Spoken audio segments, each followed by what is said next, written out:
to salvation to everyone that believes. So all you got to do is believe. This is a faith walk.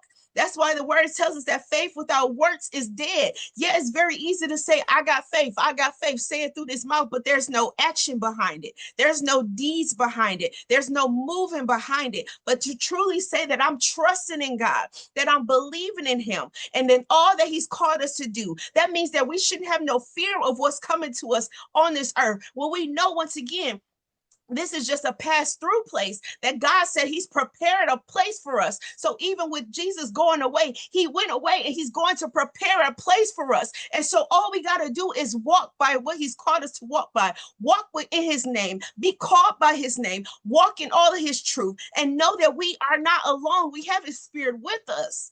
He's carrying us. And so once again, his spirit came. He said that there will be power come upon you.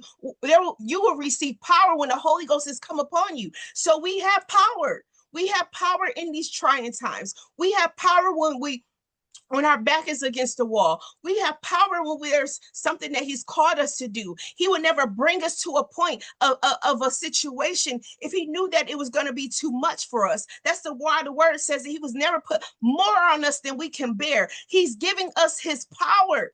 We are not in this alone. So when we are weak, we are now strong because of what Jesus Christ is doing on the inside of us. But that's where we must submit to his will, submit to his plan, submit to his agenda. It's not enough for us to have these great plans for our life if it's not aligned with his will. We have to submit to the things of God because his power goes before us. You know, the things that he has for us, it goes before us. All we got to do is submit to him and believe in his plan.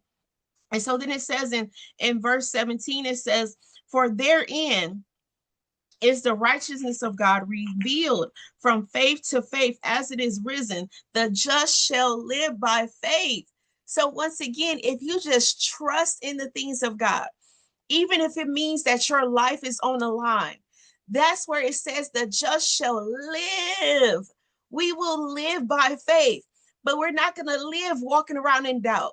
You know, we're not going to live walking around in worry. We're not going to live if we're standing in the corner shaking in our boots. Every time a storm comes, we're shaking in our boots. Every time the wind blows, we're shaking in the boots. So that's where, once again, it talks about us standing for righteousness. And so I'm reminded when Jesus was talking to his disciples, and he was talking about how a wise man built his house on the rock. And so that when the storm came and the wind blew, that he was on this solid foundation and it can't be moved. But then he talked about this foolish man that built his house on the sand, and that when the storm came and the wind blew, he was tossed to and fro. And so that's my question to everyone that's calling themselves as a believer. You know, what are you truly building your house on?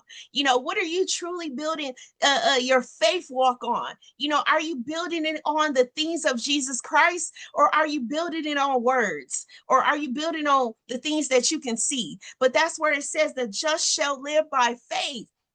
That's why we know the word says that now faith is the substance of things hoped for and the evidence of things not seen. We got to trust in the God that he's going to do things that our mind can't even comprehend. That even though we don't see it, we got to trust and believe that it's going to happen. Why? Because it's in his word. That's where we will live. That's where we get our strength. That's where we get our hope. That's where we get our peace. That's where we get our love in all the things that Jesus Christ spoke to us through his word.